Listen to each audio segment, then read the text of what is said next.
morning. We are starting our day with, well, not so great conditions. We've got icy roads out there, and that's our biggest issue right now is how slick it is in some spots with temperatures just at or below freezing, and freezing fog compounding things, adding more moisture onto some of those colder surfaces as well. And it's also, of course, reducing our visibility in spots. So low visibility, slick roads. It's one of those mornings where we just need that extra time and that extra care as we are driving around here this morning. So let's take a look at our DOT maps and get the latest on our current conditions.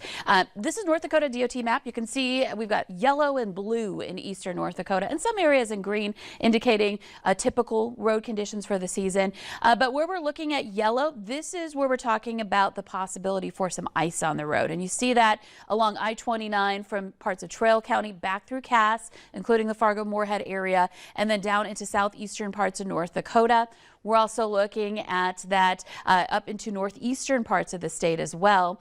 And then there are areas in the darker blue by Valley City, up by Grafton, Grand Forks. That's where the road surface is listed as wet right now. But with temperatures still dropping this morning with the overnight cooling, we could see some of those wet roads become icy again. So something to keep in mind as well. And then in Minnesota, we are seeing these blues and purples, either patchy or covered ice on the roads. And you can see that we've got that across basically all of our viewing area in northwest Minnesota. Almost every highway has either some patchy ice or ice covered roads. So just a reminder for what to do when we're talking about icy roads. Of course, we want to slow down, extra travel time, given you're slowing things down, stopping distance, lots of space between you and the car ahead of you. And in addition to that, of course, we want to stay off of cruise control in case you run into a skid. And of course, that safety kit in your vehicle, always important in the winter time. Looking at the fog now, Jamestown, you can see visibility down in the distance along I-94 and the DOT cam there.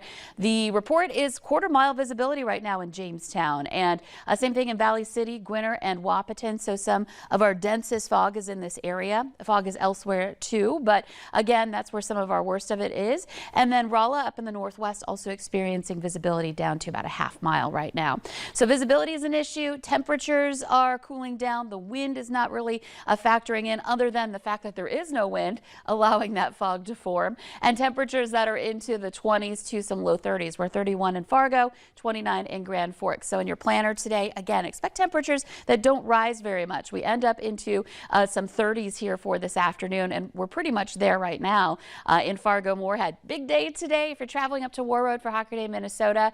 Temperatures there are going to be just under freezing. We're looking at some fog. Tomorrow, a similar situation, mild temperatures during that time. So here's a look at what to expect today. Again, it's more of the same. It's overcast skies, it's a little bit of drizzle, it's maybe a few flurries, temperatures that just don't really go anywhere. We're looking at some upper 20s to some low 30s this afternoon as well. So today, still warm, but we're going to ratchet things up and get even warmer in the 11-day planner. And your forecast, it's brought to you by Innovative Basement Authority. It just keeps getting worse. The crack keeps growing, the doors and windows stick. This must be very frustrating. Almost no one connects that these are telltale signs that water is shifting your foundation. But it's okay. We got it. Oh, this is done growing in this house. Okay. The effects of water can be surprising, but at Innovative Basement Authority, we'll do a complete home inspection for free. So here's a look at our 7-day planner. First off, we've got temperatures that just kind of stay in that same range in the 30s through the rest of this week and through the weekend. Good thing about this weekend is I'm hoping we'll get to see a little more sunshine break out with that warmer weather. However, here comes the heat for next week. Yes, we're talking about heat heading into the end of January and into February. Forecast high temperatures starting to get into the 40s on Tuesday, and our records are right there. And so we're going to be close to record highs as we make our way through next week and move our way into February. We're going to see some low to mid 40s, and the overnight lows are going to stay above freezing in a lot of instances, in the low to mid 30s coming up for next week. So incredibly warm at the top end of the scale as far as warm temperatures for this time of year. So from a climate standpoint, this is going to be close to, you know, numbers that we haven't seen this time of year as well, if we do reach those records. So yeah, wow. Something to kind of put things into perspective about how warm we are. Crazy. Yeah. Yeah, it's pretty warm out there. Life is good. Thank you, Lisa.